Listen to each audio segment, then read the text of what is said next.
Did you know that 70% of the US population has at least one credit card?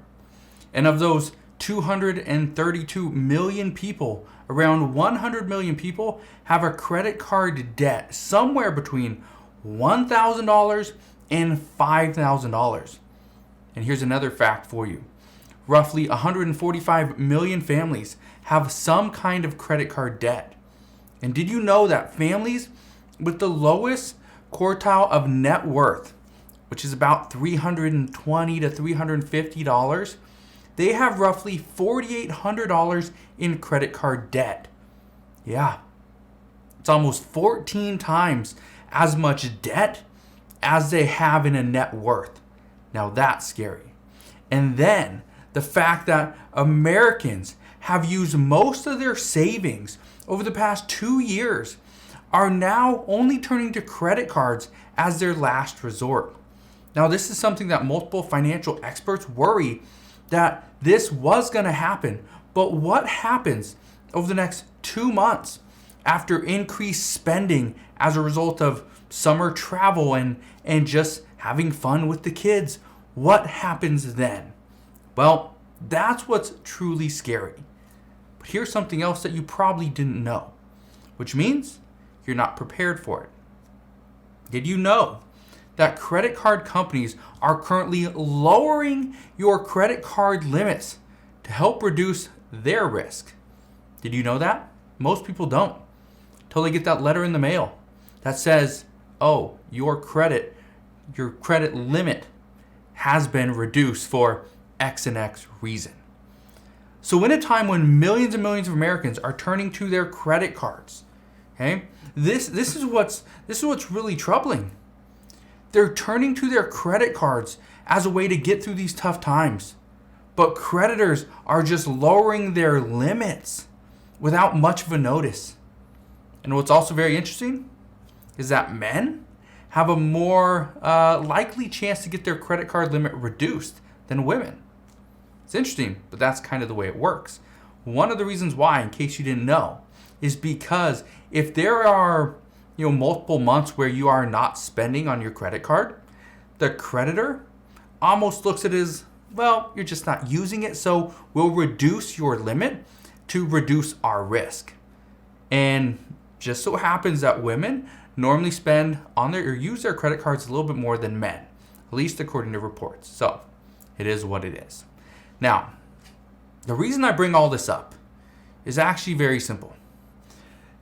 What we are seeing right now is that things are only getting worse. The American people are relying on credit cards in a time when we are seeing higher prices of almost everything. For instance, gas prices just continue to go up. Food prices are not stopping, and we're finally starting to see a cooling in the real estate market.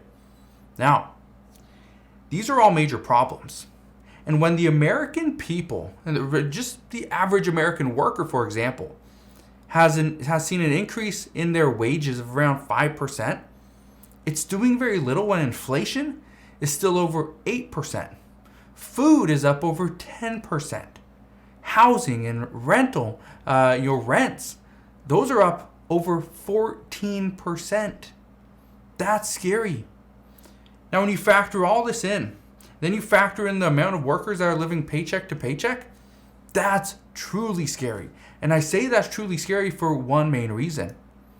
Who can afford to do anything if they're living paycheck to paycheck? But you want to make this a little bit scarier? Just think about this. What happens if you lose your job, which is your sole income source, and you are living paycheck to paycheck?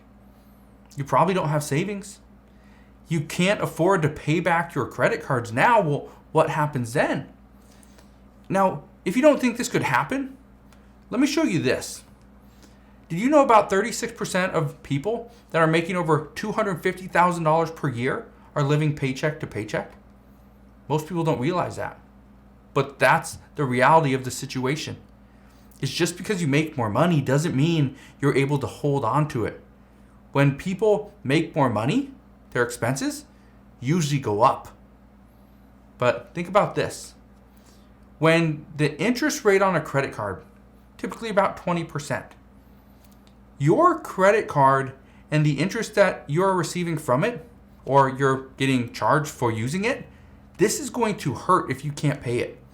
If you are ever able to pay this off, maybe months down the line, your credit will most likely be negatively impacted because you miss payments, because you're living paycheck to paycheck, but you're using your credit card as a way to survive.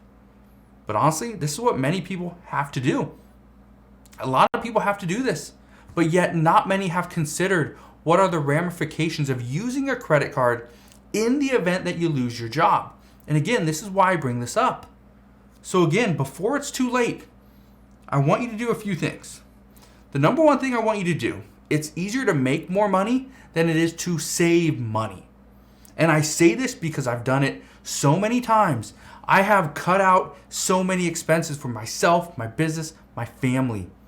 We went to a Netflix or a Hulu account that has ads to save, like $10. We've done that in the past. I can tell you it's easier for me to actually make a little bit more money by working a little bit harder, working a little bit more. That's what I suggest, is find a way to make some extra money. Don't use your credit cards.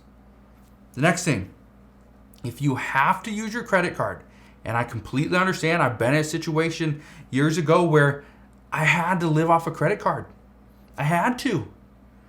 Now, when I did, my goal was, or at least my attempt, was to pay it off each and every month, every single month. Like clockwork, you have to do it. Third piece of advice I have, cut your expenses so that you do not feel the need to use credit to pay for everyday expenses. So use your credit card, if you have one, for certain expenses. For me personally, I love using my credit card for everything. But again, I can pay it off every month. If I couldn't, or I was living paycheck to paycheck, honestly, this little piece of plastic, I wouldn't use it. I just wouldn't use it because I'd be worried about the risks. So that's what I can tell you right now. Again, before you know what hits the fan, make sure you are prepared, because I can guarantee you most people are not. And the credit card usage is going up, but the spending freezes are coming. So you need to be prepared for that. So again, thank you guys for watching. Have a wonderful rest of your day. Consider subscribing, and I'll see you guys on the next one.